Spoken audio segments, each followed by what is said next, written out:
Assalamualaikum warahmatullahi wabarakatuh. Tepang dina acara anu maneuh sareng wakepo urang sami-sami neraskeun jejer carita nu katunda kamari si Rawing Kiwari. Kumaha? Aduh, kaparigelan si Rawing memang luar biasanya.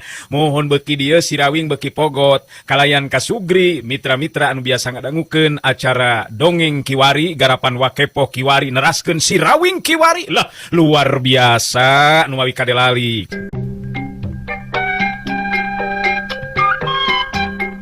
Anda sasat nama diculik dibawa kabur meureun ka dina teh. Nya dibawa cara paksa ari kitu mah. Nya ante boga perasaan sigana teh jalur rampang mah untung kita angge make kaburu datang salakina Saraswati nu ngaran si Rawing. Lamun teu kaburu datang mah tang tu kaburu kasungsi meureunna dirina ku jalur rampang. Untung nyaan untung kaburu datang si Rawing jadi karunya jeung panasaran hayang ningali kaayaan Saraswati. Cenah mah keurina kaayaan teu wala kaya lantaran dilumpuhkeun cik hayang nya horek ditingali. Maukem bet jadi boga pikiran hayang ningali kaayaan Saraswati nu aya di jero kamar. Maukem terus lempang meruka kamar nu dipake ngerem Saraswati. Berai panto dibuka, katingali ku Maukem harita Saraswati ngabebengkang tanpa daya dina luhur tempat sarena. Ari Maukem neuteub seukeut ka Saraswati, anu memang tanpa daya lantaran aya dina pangaruh kakuatan jalur rampang. Bet karunya teuing nyawatir ningalina oge meuninggal lempreh tanpa daya kitu. Bet jadi hayang nulungan ye aing ka Nyai Saraswati nya da dipikir-pikir makalah ka kumaha oge tetep salah. Salah jalur rampang teh tindakanana ari sugan teh teu kitu jujutan lalakonna ngeunaan Saraswati. Ari pek teh diculik jeung boga anak jeung salaki deui geuningan. Maukem hate jeung pikiranna kaeuntepan ku rasa karunya ka Saraswati. Malah dirina oge teu ngabenerkeun kana tindakan anu dilakukeun ku jalur rampang dundunganana. Panto kamar ditutupkeun di lalaunan, Maukem lempang salengkah-salengkah ngadeukeutan ka Saraswati. Ningali aya nu datang Saraswati ngareret ka Maukem, sanggeusna deukeut ka Maukem terus nyarita lalaunan. Teueuh teuing Nyai, karunya teuing Nyai teh bet nepikeun ka kieu ku jalur rampang teh hampura ari sugan mama Nyai teh teu boga salaki jeung geus boga anak, atuh nya dosa ari kieu mah tindakan jalur rampang dundungan emak teh. Saraswati neuteub ka Maukem. Paneuteub anu ngandung pangharepan sangkan Maukem bisa ngabebaskeun dirina. Saraswati kadenge nyarita halon bari jeung dumareuda, gambaran tina hate nu kaeuntupan ku rasa kasalempangan. Makingan. Nuhun abdi dilayat mah. Abdi memang boga salaki jeung anak mah. Ngan ki jalur rampang tetep keukeuh maksakeun kahayangna geuningan. Tulungan atuh abdi mah supaya bisa bebas ulah kieu. Betul bisa gerak tina kaayaan kieu mah. Tulungan abdi. Maukem katingali ngahuleung sakeudeung. Da pugu bingung kudu kumaha carana sangkan bisa mulihkeun di kakuatan Saraswati. Elana Nyai, pugu mah teh bingung nya da teu ngarti atuh ari kaayaan Nyai saperti kieu dipulihkeun ku emak mah. Tadi teh kumahakeun ku ki jalur rampang teh geulis. Ulat beung abdi anu dipencet mah. Nu ngajadikeun abdi leuleus daya tanaga. Abdi teh bener-bener teu wala kaya mah muga tiasa nulungan abdi dina waktos ayeuna mah. Maukem katingali neuteub semoga limba ka Saraswati.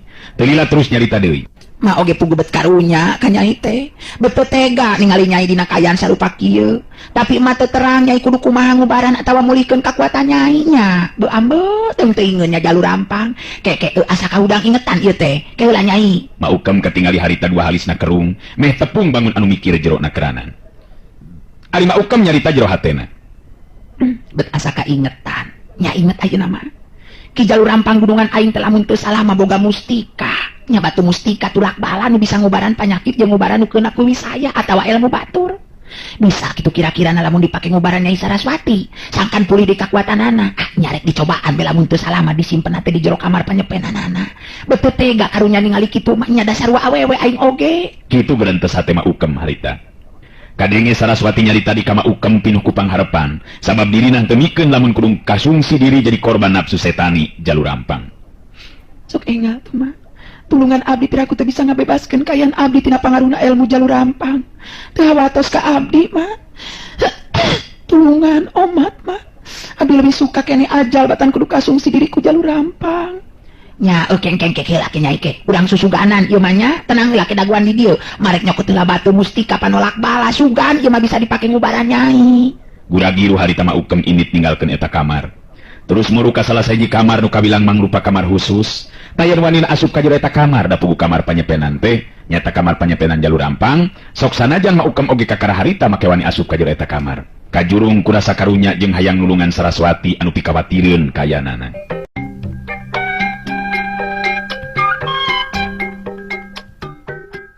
Ukam geus asup ka jero kamar panyepenanana jalur rampang. Katingali dina paradinan aya kanyut kunang leutik tina kain bodas. Ukam ngageleter leungeunna nyokot eta kanyut kunang. Tetela di jero eta kanyut kunang teh aya dua batu herang ngagenclang. Nu hiji warna beureum sedengkeun nu hiji deui mah warna cai ngencelong. Tah, lain ieu asana mah sok dipake ngubaran. Nya lain batu ieu mah beureum, tapi nu ngagenclong herang ieu nu kungsi ka intipu aing dipake ubar mah. Nya ieu meureunna nu disebut batu mustika panulak balak teh. Nya ieu batu tulak balak teh warna herang tina siga cai ngencelong kieu. Nyaan alus ieu batu mustika teh. Batu mustika anu warna beureum mah harita diasupkeun deui kana kanyut kunang ku Ukam. Sedengkeun batu nu hijina deui mah nu herang malah siga aya cai ngencelong dina jero batuna, harita terus dikeupel dina leungeunna. Geus kitu Mama Ukam terus kaluar ti jero eta kamar panyepenan. Guragiru terus muru deui ka kamarna Saraswati. Saraswati ningali datang deui Ma Ukam, gancang harita nanya lalaunan. Kumaha Ma Ukam aya? Landong keur mulihkeun kakuatan abdi teh mah? Kumaha mah? Ma Ukam ngantelkeun curugna kana bibir, bari terus ngadeuketan ka Saraswati. Ulah salempang nyai. Ieu mah mawa batu mustika tulak bala. Nya sugan be atuh bisa dipake mulihkeun kakuatan nyai. Ieu teh bogana jalur rampang. Ngajak kumaha dibawa muga-muga be bisa digunakeun ka nyai. Da biasana make jalur rampang lamun ngubaran teh batu mustika ieu nu sok dipakena teh nyai. Lamun seug Ma Ukam ngarti kana ajen ilmu silat, geus tangtu teu kudu ngarasa bingung mangsa mulihkeun kakuatan Saraswati ku cara mencet urat-urat penting dina beuheung Saraswati anu tadi dipencet ku ramu-ramu leungeun jalur rampang. Ngan tangtu memang kudu ngagunakeun ilmu khusus. Ma Ukam katingali masih kene ngahulang bangun anu keur mikir teteupan teu lesot ka Saraswati. Alah, kumaha ngubarkeunana nya? Tapi tadi Saraswati nyebutkeunana teh dipencet urat-urat dina lebah beuheungna. Hayang nyaho berek digosok-gosokkeun kana beuheungna susuganan ieu mah nya da teu ngarti aing mah. Ma Ukam nyekelan batu mustika tulak bala teh ya. Terus ngadeuketan ka Saraswati, batu mustika teh diantelkeun kana beuheungna Saraswati sarta digosokkeun lalaunan. Sabenerna mah Ma Ukam ngan ukur susuganan kituna teh. Tapi Saraswati bisa ngarasakeun aya geteran aneh tina eta batu mustika. Sabab karasa pangaruh ilmu atawa kekuatan jalur rampang nu tadi ngalumpuhkeun dirina lalaunan bet asa aya deui kekuatan tenagana. Dipapai jeung imeut pisan. Ma Ukam harita terus mapai urat-urat dina beuheung Saraswati digosok ku batu mustika tulak bala. Saraswati kaget jeung atos sabab ngadadak harita jadi pulih deui kakuatanana. Saraswati terus ngureja tudang paromanana getihan deui hegar marah mah neuteub ka Ma Ukam bari nyarita. Abdi jadi pulih deui kakuatan geuning mah. Nuhun mak, abdi ditulungan ku emak. Mumpung aya waktu kalawan kasempetan anu hade abdi leuwih abdi ninggalkeun ieu tempatan. Sakali abdi nganuhunkeun ka emak terus tulungan abdi mah. Abdi anu kudu kabur ninggalkeun ieu tempat mah. Saraswati geus teu loba deui carita harita terus mukakeun jendela kamar. Anu memang terus berasna teh ka pakarangan gigir eta imah. Ngaredet ka Ma Ukam Saraswati terus nyarita. Muga-muga pitulung sareng kasayan mah dibalas ku Maha Kawasa mah. Abdi anu kapaksa ngantunkeun ieu tempat mah. Hatur nuhun kana kasayan emak. Ma Ukam harita masih keneh molohok bengong mata simeuteun. Banget ngerasa kaget nu lain di kieuna sabab teu nyangka upama bakal bisa nulungan Saraswati nepikeun kabebas pulih deui kakuatanana. Curilat. Jeung Saraswati ngaluncatan jendela kamar.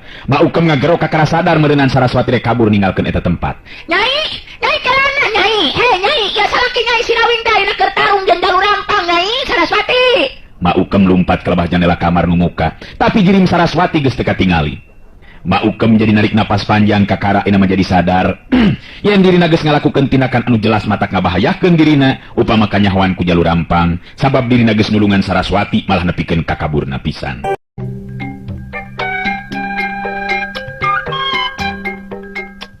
Ma Ukam jadi narik napas panjang.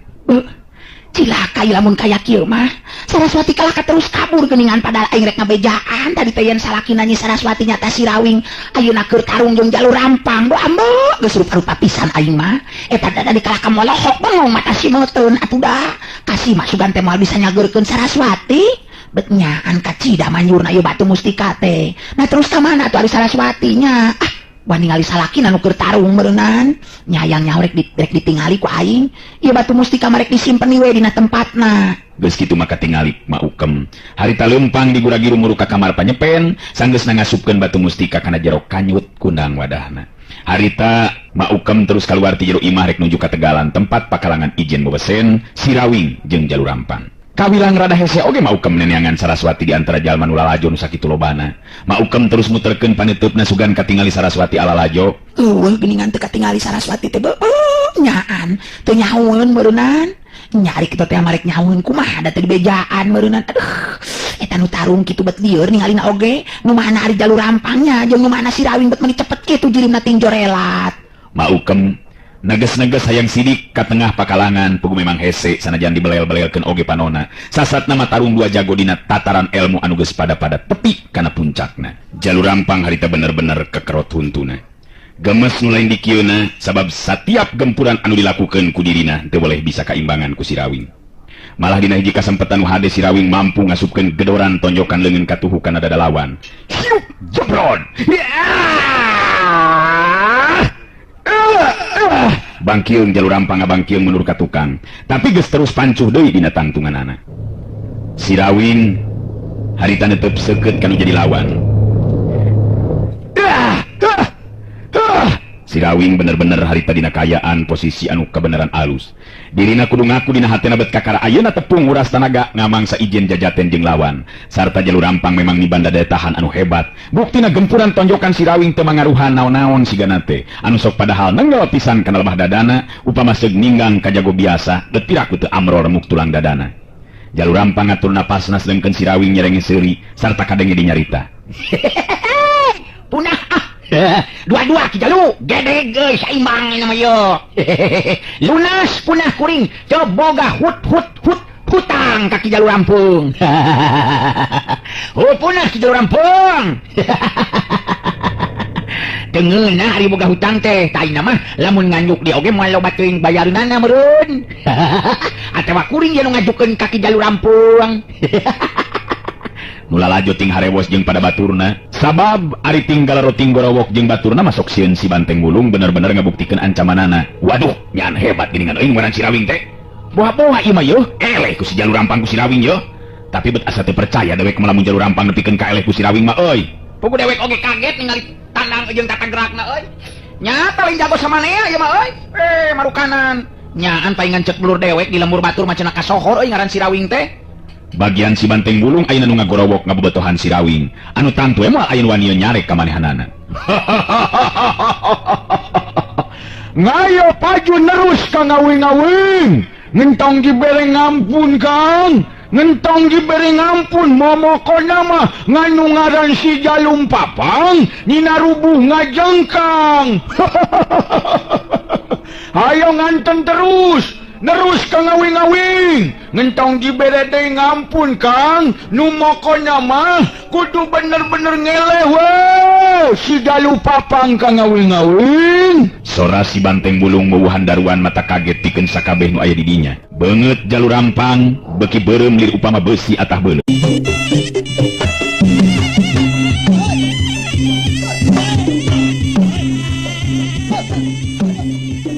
Ari si Rawing harita ngareret kalebah si Banteng Wulung terus nemalan bari nyarita. Hei, tenang teng. Edun euy, kedot yo jalur rampung teh nyaan jagoan teng. Pokona mah tetep tenang be, lalajo di dinya mah teng, tenang we. Kumakayan aman teng. Eueuh anu bakal coba-coba ngacokeun teng. Wah, beres ka ngawing-ngawing. Nu momokonna mah ngamun ngayangan nu macem-macem mah kumuing dibantingkeun ka ngawing-ngawing. Ngengkeun be ngantep ka ngawing. Nya syukur dari kitu mah. Kumaha ki jalu. Entong loba muncang kitu ah. Kangaranan tarung mah tenang be teu kudu dibarengan jeung napasu.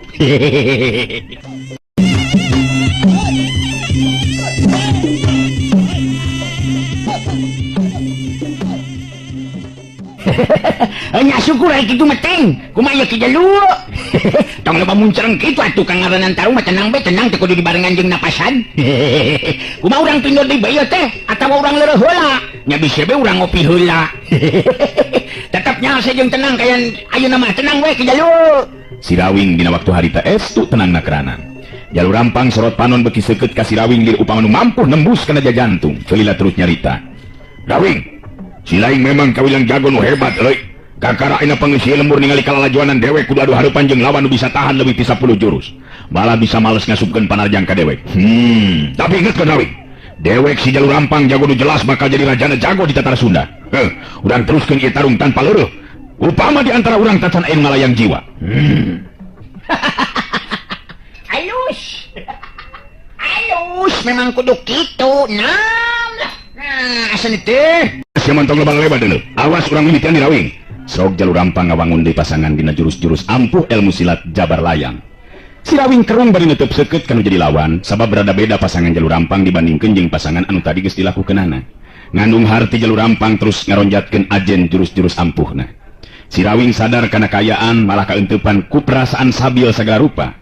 Sabab nu jadi lawan nyata lain bami banda daya tahan anu luar biasa, tapi jurus-jurus ilmu silat memang kekep susah pikeun diteangan celah kosong atawa titik kalemahanana. Kadenge di sora si banteng bulung nu ngabobotohan si Rawing. Wah, munggos ngontong dibere deui ngampun ka ngawing-ngawing. Tong dibere ngampun deui geus kitu mah ka ngawing-ngawing.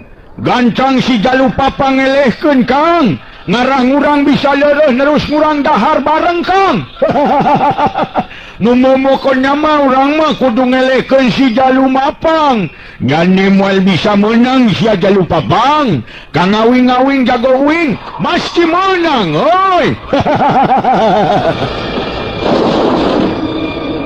Si Rawing nangtukeun sikep dina kayaan anu leuwih waspada, ngalapis diri ku jurus-jurus ampuh ilmu silat pancatunggal anu kacangking ku dirina. Jurus pancerasa, jurus sarining banyu jeung pancerasa sarining geni dihijikeun, mangrupa dua gabungan kekuatan anu nebarkeun hawa tiis jeung panas. Pokoknya mah gampang Teng, cicing gelanan dinya Teng. Pokoknya makeun we lain kalah ka mokona. Jadi kadengina goreng tah mokona. Ayo, urang teruskeun ditaruh. Iya.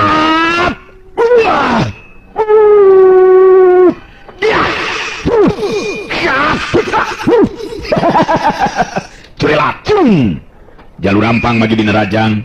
Si Rawing mapag datangna panarajang lawan kapaksa jalur rampang narik mundur panarajang ka tukang lantaran ngarasa kaget ku tebaran hawa sakti tina sapasang leungeun si Rawing.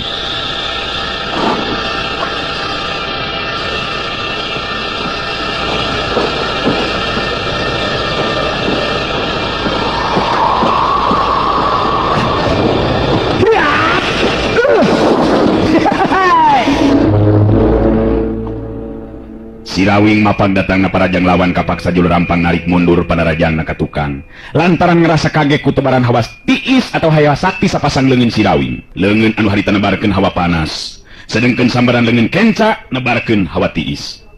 Ningali jalur rampang mundur ka tukang, si Rawing ayeuna mah anu ngarangseg maju. Antukna kapaksa jalur rampang ngabendung datangna panarajang lawan, dua kekuatan harita bantrok di wae. Gerak, tus. Daligeg. Dua jirim pada mundur di ka tukang dua leng.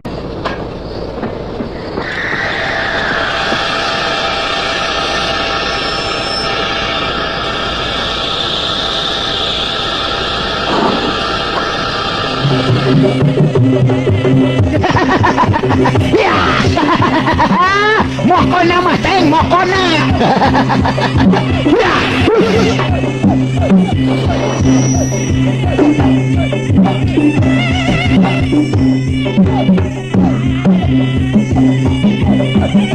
Jalur rampang sajeron nyingkahan panarajang si Rawing hatena galecok nyarita sorangan. Boga kekuatan naon ieu mangkel kieu.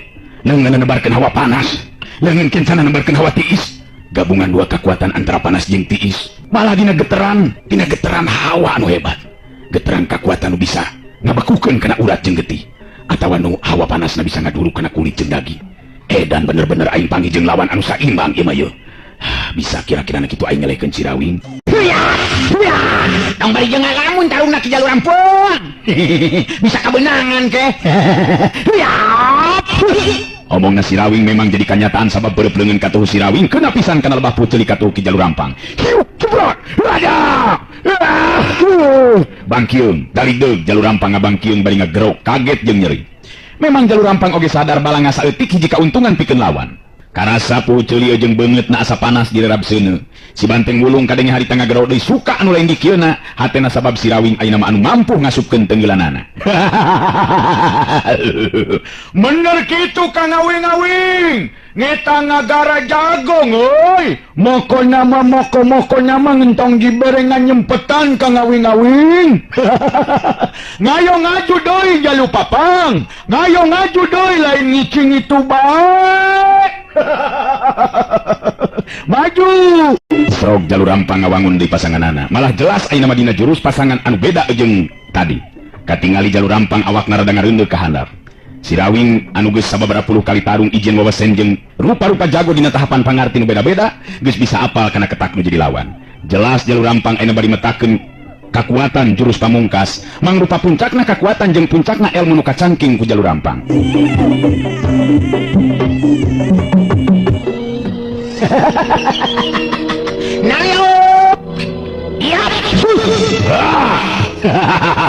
Ngalus ka ngawing-ngawing, ngalus ngeta, ngalus kudu gitu ka ngawing-ngawing, ngalang ka na si Dalupa pang bisa nongeng giginya. ngalus ka ngawing-ngawing. Waktos na gening seep. Urang cekapkeun dugi ka dewe latunya. Acara dongeng Kiwari kapihatur ku Wakepoh Kiwari neraskeun carios Si Rawing Kiwari. Permi.